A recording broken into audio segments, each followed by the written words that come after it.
आज हाम्रो छोराछोरीसँग बिदा आइतबारको दिनमा बिदा भएको थियो आज चाहिँ। त्यही भएर चटपटे अनि स्पेशल चटपटेसँग आज कोक रहेको छ। मेरो छोराछोरीलाई बिदा मनाइदिएको। आज के को बिदा अरे बाबु? भूमि पर्व।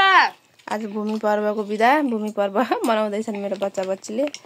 नाचगान नगरे पनि खाँदैछन् एकदम रमाइलो गर्दैछन्। आज बिदा होस् न त भनेर मेरो बाबुले चटपटे खाना दिएको, नत्र त घरकै खाना खान्छन्।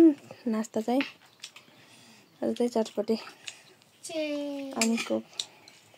मेरो चाहिँ 3 जना बच्चाले चेस गर्दै खाँदैछन्। हाँस्थिन् मेरो पुकुली। फेरि हाई गरिदियो त छोरी। हाई। तैले हाई गर। हाई।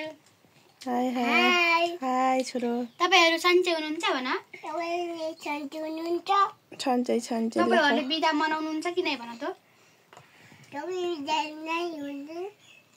नै हुनु। बाइ बाइ साथीहरु। ल ल हाम्रो दिन चाहिँ यसरी बित्दैछ। हजुरहरु पनि इन्जोय गर्नुस्, बिदा मनाउनुस्, आफ्नो छोराछोरीलाई टाइम दिनुस्। बाइ बाइ साथी। मेरो चाहिँ पुकुली छोरीले धेरै गफ हान्छिन्, नक्कली पनि छिन्। पुकुली छोरीले दादालाई पनि भन्छन्, चिसो छ दादा छाम्नु त, चिसो लगाउनु त भन्छन् पुकुली छोरी चाहिँ। ल बाइ बाइ साथीहरु।